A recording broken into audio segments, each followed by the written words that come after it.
click here to subscribe my channel and press bell icon to get latest updates from my channel. Window update को stop करने का पहला तरीका तो ये है कि आप लैपटॉप के बैटरी सेवर को ऑन कर लें। जैसे ही मैंने बैटरी सेवर को ऑन किया तो वो कह रहा है battery saver is on, so we have pause download. ठीक है, ये था पहला मेथड। अब चलते हैं मेथड नंबर 2 की तरफ। दूसरा तरीका यह है कि आप जो वाईफाई कनेक्शन यूज़ कर रहे हैं इसको सेट एज मीटर कनेक्शन कर लें। इस तरह से भी आप विंडोज़ अपडेट को पॉज कर सकते हैं। यहाँ से आप सेट एज मीटर कनेक्शन कर लें। देखें, ये कह रहा है updates are available, we will download them when you are not using meter connection. ठीक है, ये था दूसरा तरीका। मैं आपको बताता हूँ विंडोज़ अपडेट को स्टॉप करने का तीसरा तरीका।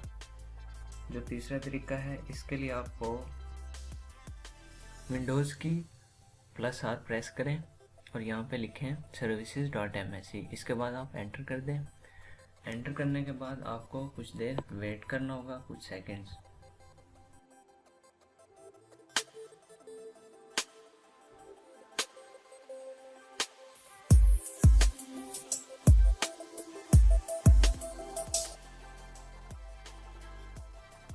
अब यहाँ पे आपको फाइंड करना होगा विंडोज़ अपडेट।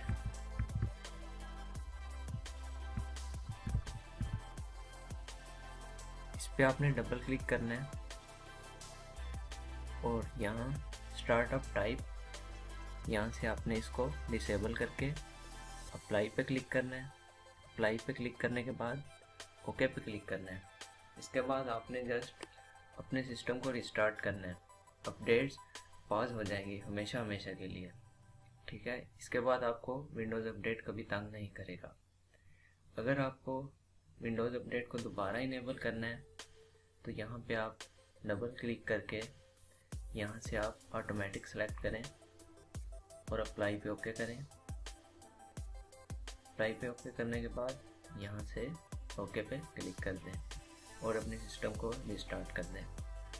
ठीक है, उम्मीद करूँगा कि ये वीडियो आपको पसंद आई है। अगर आपको वीडियो अच्छी लगी है तो लाइक शेयर कीजिए और हमें फेसबुक पे लाजमी फॉलो कीजिए। फेसबुक पे फॉलो करने के लिए आप जस्ट वहाँ पे जाके जोगी बाबा टेक्नोलॉजी सर्च कीजिए और हमारे पेज को लाइक कीजिए। Thanks for watching.